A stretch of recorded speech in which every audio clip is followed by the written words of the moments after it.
minutes, je vous invite à entendre M. Louis-Philippe Lampron. Il est docteur en droit des universités d'Avignon et Laval. Il enseigne à la faculté de droit de l'Université Laval depuis 2007.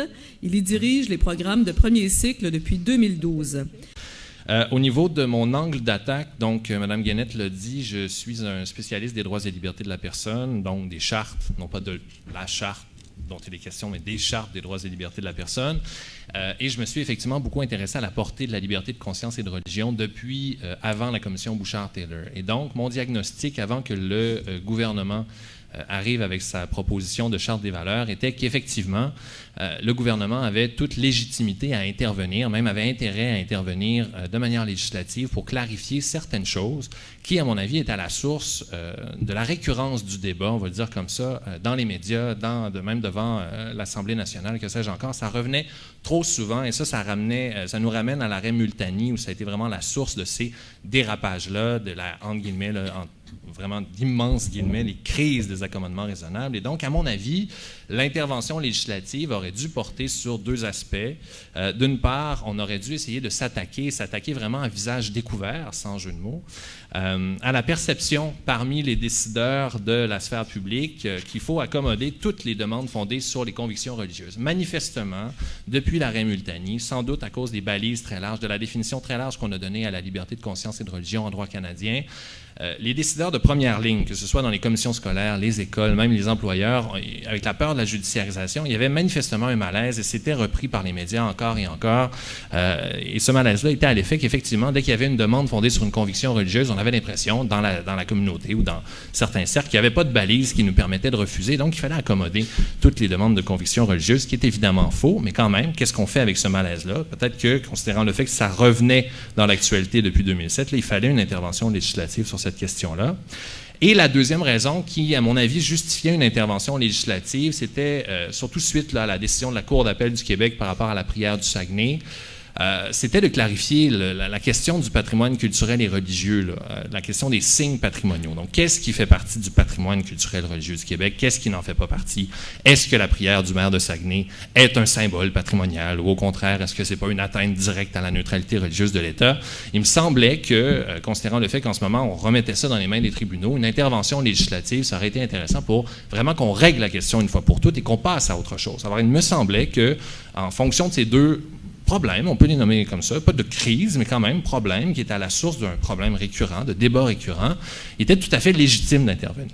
Et donc, le document d'orientation sur la Charte des valeurs est tombé et j'ai longtemps pleuré, j'ai été profondément déçu du contenu du document d'orientation. À mon avis, non seulement la proposition du Parti québécois ne règle pas l'un ou l'autre des problèmes que je viens d'identifier avec vous, mais de surcroît, il me semble qu'il en crée un nouveau et un majeur avec sa proposition qui finalement est au cœur de la Charte des valeurs. Hein, Mme Guénette l'a résumé comme ça tout à l'heure, d'interdire de manière généralisée le port des symboles religieux pour les fonctionnaires de l'État, pour tous les fonctionnaires de l'État. Alors là, on ouvre un nouveau front à la problématique au lieu d'essayer de régler, de s'attaquer au problème qui était somme toute mineur. Là. Et là, on vient vraiment à la place d'ouvrir un nouveau front à la problématique très, très sensible. Là. Dès qu'on parle de conviction religieuse, ça devient extrêmement émotif. Et donc, avec cette nouvelle proposition-là, avec l'intégration ou l'importation du régime républicain à la française, il me semble que, et c'est pour ça que j'étais profondément déçu, on ne règle rien et en plus, on crée un problème supplémentaire. Alors, ce que je vous propose pour ma présentation de ce soir, vous n'avez pas vraiment le choix, c'est de dresser un portrait général de ce que les membres du gouvernement nous disent du projet de Charte des valeurs. Donc, ils nous présentent le projet de Charte des valeurs, ils nous présentent les effets potentiels du projet de Charte des valeurs. Donc, d'une part, je vais essayer de le faire de manière pas trop caricaturale, parce que sinon, je vais me faire rappeler à l'ordre, j'en suis persuadé. Et par la suite, je vais analyser avec vous, sous un angle plus juridique, les impacts réels, les impacts concrets du projet de loi aux règles actuelles qui régissent la gestion de la diversité culturelle et religieuse au Québec. Donc, pas au Canada, mais au Québec. Bon, alors, si on revient donc aux différentes déclarations, là, que ce soit de la première ministre, du ministre Drainville, Lisée et j'en passe, le projet de loi, le projet de Charte des valeurs, ou Charte au nom interminable, créerait quatre choses. Hein. Enfin, on aurait des règles claires en matière d'accommodement. Donc, on établirait des règles claires en matière d'accommodement religieux. Le projet de loi mettrait fin, pour plusieurs, au règne du cas par cas, qui serait quelque chose chose de nuisible, par ailleurs, aux règles du cas par cas en matière religieuse. Le projet de loi assurerait, une fois pour toutes, la primauté du principe d'égalité homme-femme sur la liberté de religion, donc sur des convictions religieuses problématiques ou encore discriminatoires. Et finalement, par rapport à l'interdiction générale du port de symboles religieux pour les fonctionnaires, cette interdiction-là ne serait pas discriminatoire puisqu'elle vise également toutes les religions, hein, pas uniquement les minorités religieuses, mais bien également la religion majoritaire, les chrétiens comme les musulmans, les sikhs, les juifs, etc. Bon, dire comme ça, si je manque de temps, au moins vous aurez la synthèse, toujours, hein, on gagne du temps. Donc, le seul apport significatif aux règles qui régissent la gestion de la diversité religieuse actuellement, là, quand on se tourne vers les chartes, le seul apport significatif qui est apporté par le projet de loi, il concerne l'interdiction des symboles religieux pour les fonctionnaires. Il concerne donc également pour les bénéficiaires l'interdiction du droit de porter un symbole qui couvre le visage dans ses relations avec l'État. C'est le seul apport significatif apporter le projet de loi aux règles actuelles, les règles jurisprudentielles, c'est-à-dire qu'elles ne sont pas dans une loi, mais elles existent néanmoins si on lit la jurisprudence quand on parle de liberté. Alors vraiment, ça c'est important de garder ça en tête. Pour le reste, le projet de loi se borne à une codification, au sens où on va intégrer dans une loi des règles qui existent déjà, mais qui ont été établies par des décisions jurisprudentielles, des décisions des tribunaux, finalement. Alors, quand on parle de codification, en termes de juriste, je ne veux pas vous endormir, l'objectif, c'est vraiment d'intégrer dans une loi, pour donner une balise plus, peut-être, rassurante, on va le dire comme ça, aux décideurs, en disant, mais voici les balises de la jurisprudence, on les intègre dans la loi, et là, le projet de loi voudrait les intégrer dans la Charte québécoise. Bien. S'agissant d'abord de la clarification des balises permettant d'octroyer un accommodement religieux, le ministre Drainville, ad nauseam, revient avec le fait qu'enfin, on a des balises qui nous permettent de gérer une demande d'accommodement religieux. Alors, quand on regarde l'article 15 du projet de loi et qu'on l'analyse de manière comparative avec la jurisprudence, avec les balises jurisprudentielles, on se rend compte que l'article 15 n'apporte strictement rien. Aucune nouvelle balise. Toutes les balises qui sont apportées par l'article 15 sont déjà prévues par la jurisprudence. Et donc, on peut parler de codification, on peut parler de reconnaissance, on peut parler d'un document qui vise à rassurer les gens, mais on ne peut certainement pas parler d'un document qui, enfin, établit des balises. Les balises, elles existaient déjà. Là, elles se trouvent intégrées dans un texte de loi, finalement. Donc, un texte de loi à portée fondamentale, d'une part. D'autre part, c'est, à mon avis, très difficile de présenter ce document-là comme étant un document qui permet la fin du cas par cas, quand, en plus, on intègre une distinction supplémentaire pour les fonctionnaires avec la distinction entre les petits signes religieux et les traits visibles, finalement. Alors là, ça nous ramène à toutes sortes de blagues un peu de mauvais goût avec une police qui se promènerait avec la règle pour savoir, bon, est-ce que ça c'est trop gros, trop grand, trop petit, etc. Donc, on intègre même une disposition supplémentaire qui nous plonge directement dans le cas par cas. La reconnaissance des balises jurisprudentielles, donc des balises casuistiques, dans le projet de loi, nécessairement, c'est donc la consécration du cas par cas, d'une part. D'autre part, on rajoute même une distinction dont il va falloir tenir compte là, par rapport aux fonctionnaires en disant les petits symboles, ça passe, les grands symboles, c'est interdit, ça doit être laissé dans le tiroir. Sur la primauté du principe d'égalité homme-femme sur les convictions religieuses, à mon avis, là, quand on regardait la source du malaise qui revenait là, au devant de l'actualité, c'était une surminorité de convictions religieuses qui posait problème, et elle posait problème, et elle appelait, à mon avis, à un resserrement de certaines règles jurisprudentielles parce que, justement, les balises faisaient en sorte que ces convictions-là, certaines d'entre elles, donc on ne parle pas de surmultiplication de demandes d'accommodement déraisonnable, là, mais il y en avait quand même certaines qui étaient problématiques parce qu'elles passaient entre les cracks des balises de la jurisprudence, et j'appelle ça des convictions religieuses préjudiciables au sens où, objectivement, ce seraient des convictions religieuses qui implique un rapport différencié entre les hommes et les femmes. L'exemple sur lequel je reviens toujours, c'est le fameux avis de la Commission des droits de la personne et des droits de la jeunesse sur une pratique d'accommodement qui avait cours à la Société d'assurance automobile du Québec. Vous vous en rappelez peut-être. Ça avait été un peu dissimulé, là, c'était sorti dans les médias, puis ça avait fait un tollé avant l'adoption du projet de loi 94. Et donc, cet accommodement-là permettait à une personne, au nom de ses convictions religieuses, de ne pas faire affaire avec un examinateur de sexe opposé, au nom de ses convictions religieuses. Et donc, là, on a appliqué les balises jurisprudentielles actuelles et on a dit, puisque le processus qui est suivi par la Société d'assurance automobile du Québec n'implique pas de preuve d'atteinte à l'égalité entre les hommes et les femmes de qui que ce soit, on va permettre cet accommodement-là.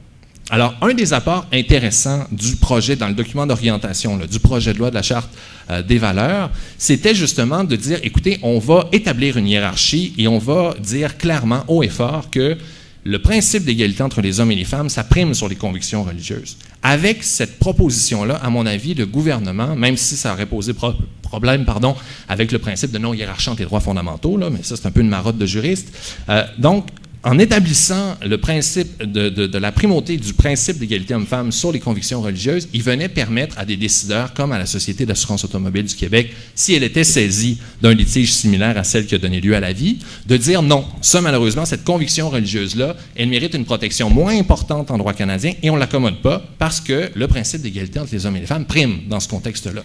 Et c'est la seule forme de conviction religieuse qui aurait été visée par une telle hiérarchie là, qui aurait été adoptée.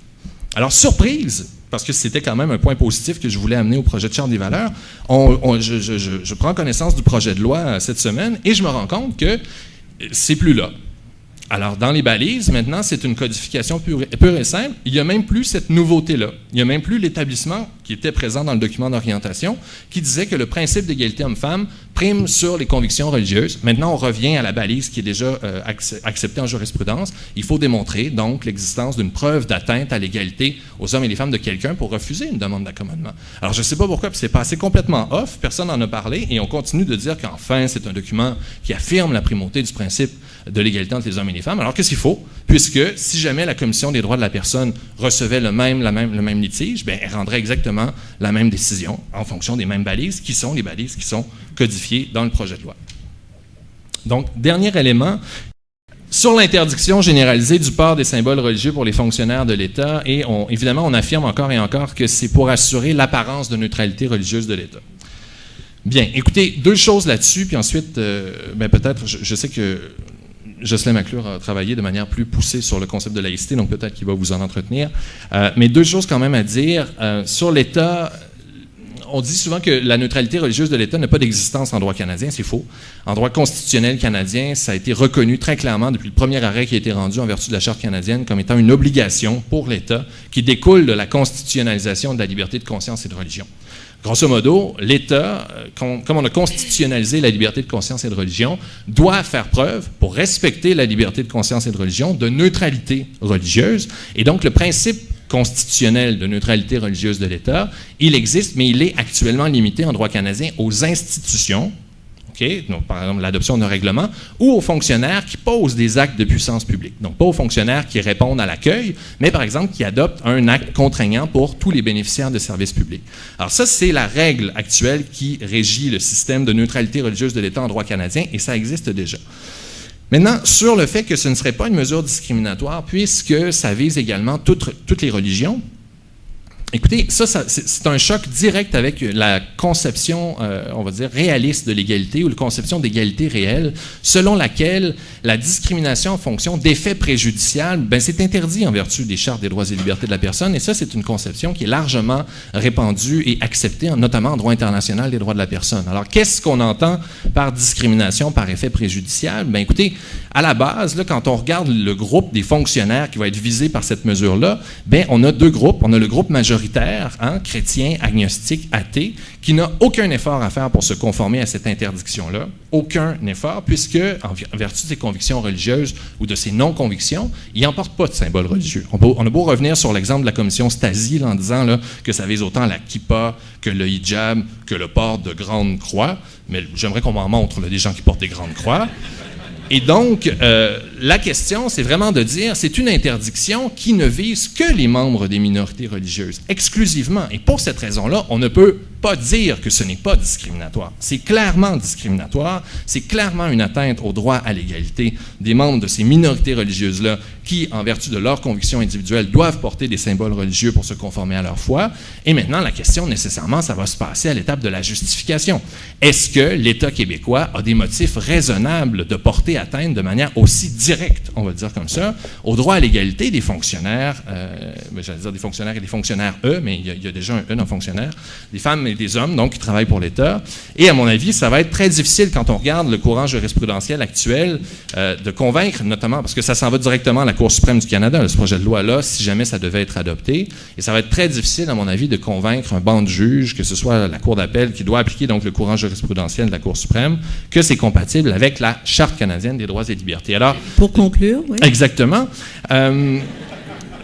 Donc, pour conclure, au-delà de l'avis, à mon avis, quasi unanime des juristes spécialisés en droit de la personne, qui inclut, donc c'est pas juste des professeurs d'université, là, ça inclut la Commission des droits de la personne et des droits de la jeunesse, voulant donc que le projet de loi soit incompatible avec la Charte canadienne, il me semble, surtout, sur le plan politique, que ce projet de loi-là, et la manière surtout dont il est présenté, nous fait déroger brutalement du régime d'ouverture et de tolérance québécois, qu'il était peut-être pertinent de resserrer, mais certainement pas de remettre en cause. Merci beaucoup. Merci. On est face à un mouvement planétaire, à une internationale islamiste qui veut étendre son idéologie d'un bout à l'autre de la planète. Et qui déjà représente une menace réelle au Québec, d'après vous. Vous en êtes convaincu? Écoutez, je vous réfère à l'article paru ce matin dans le journal La Presse, qui disait la chose suivante. Donc, il parlait d'une mosquée, pour ne pas la nommer, c'est la mosquée Assouna, qui était une plaque tournante, non pas de l'intégrisme, mais du terrorisme international, avec des gens qui étaient recrutés pour travailler au service d'Al-Qaïda. Donc, je pense que nous avons là un exemple concret. Je vous arrête là, puisqu'il faut vraiment, vous voyez que beaucoup de gens veulent continuer la discussion. Monsieur Lampron, en réponse à l'observation sur les minorités versus la majorité là, de Monsieur Cardinal. Oui, tout à fait. Mais avant de répondre à Monsieur Cardinal, je suis désolé, il va falloir que je réagisse aux interventions de Mme Sirois et de Mme Benhabib. Écoutez, je pense que j'ai envie de dire, comme dit ma copine, ben non. Là, malheureusement, on est dans la peur, on est dans la peur de l'autre, on entre dans les préjugés, on entre dans les amalgames. Je trouve ça très inquiétant, cette manière de...